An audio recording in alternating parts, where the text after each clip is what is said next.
energi yang boros. Apalagi penggunaan listrik di perkantoran maupun juga di ruang-ruang perkuliahan yang boros dari mulai AC, penerangan, dan sebagainya. Dan ini kemudian menginspirasi ada 2 mahasiswa di Surabaya, Jawa Timur untuk merakit alat hemat listrik yang berbasis pada sensor gerakan tubuh manusia. Ini sebenarnya alat ini secara dunia internasional sudah ada, namun biasanya mahal harganya. Nah, alat yang satu ini dirakit oleh mahasiswa ini dengan basis namanya Programmable Logic Control atau PLC.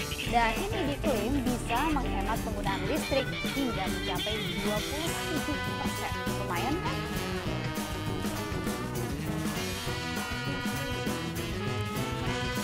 Tika Pribadi Permana dan Aji Purnomo, 2 mahasiswa Fakultas Teknik Elektro Universitas 17 Agustus 1945 Surabaya, merakit alat hemat listrik berbasis sensor gerakan tubuh manusia yang biasanya digunakan dunia industri untuk menjalankan mesin secara otomatis. Alat ini sengaja dirakit untuk menghemat energi listrik yang terbuang percuma saat gedung maupun ruangan tidak ada aktivitas. Alat yang kami buat ini adalah alat penghemat energi listrik, di mana kita membuat ini karena seringnya terjadi pemborosan energi listrik apabila di dalam ruangan itu tidak ada orang atau tidak diaktifkan. Dan mungkin juga kita membuat alat ini juga untuk mengurangi tingkat kelupaan dari manusia apabila pada saat kita meninggalkan ruangan untuk mematikan terutama kayak AC dan Cara kerja alat ini cukup sederhana. Alat hemat listrik yang dibuat dapat menyala otomatis karena dipasangi sensor gerak. Sensor ini dipasang di atas pintu sebuah ruangan. Bila ada manusia yang melalui sensor ini, listrik langsung menyala. Dan untuk membedakan antara gerak hewan dan manusia, ada pengukur suhu tubuh dan panjang gelombang. Sehingga sensor tidak bisa membaca gerak hewan dan hanya bisa membaca gerak manusia. sulitnya yang pertama letak di programnya, karena kita harus step by step. Pertama untuk mendeteksi terjadinya gerakan pada sensor PIR itu, kemudian untuk timernya sendiri kita menentukan harinya juga. Kita di sini kan menggunakan hari Senin, Selasa, Rabu, dan Kamis dan Jumat itu berbeda, tidak sama dengan jam yang kita gunakan.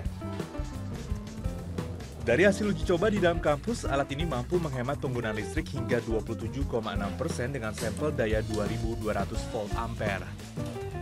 Ini cocok digunakan di mana sih, Mas? Ini cocok di daerah gedung perkantoran, di sekolah, industri juga bisa. Dari perhitungan sampel daya ini bisa menghemat sebesar Rp165.485 per bulan.